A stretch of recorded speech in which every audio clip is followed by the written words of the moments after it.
அன்பு வணக்கம் மக்களே. இன்று நாம் பேசப்போகும் தலைப்பு மைக்ரோ பிளாஸ்டிக்ஸ்.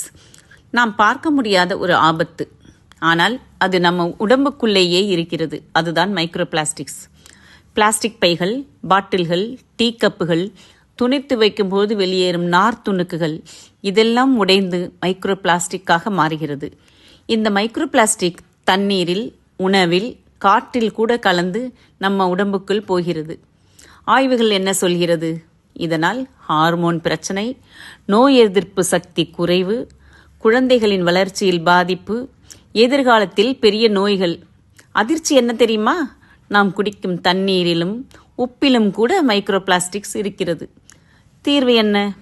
ஒருமுறை பயன்பாட்டு பிளாஸ்டிக் தவிர்ப்போம். துணிப்பைகள் எடுத்து செல்வோம். பிளாஸ்டிக் இல்லாத வாழ்க்கையை தேர்வு செய்வோம். இது பூமிக்காக மட்டுமில்லை, நம்ம உயிர் காக்கத்தான். விழிப்போம், விழிப்புணர்வு ஏற்படுத்துவோம். நன்றி. இனிய நாள்.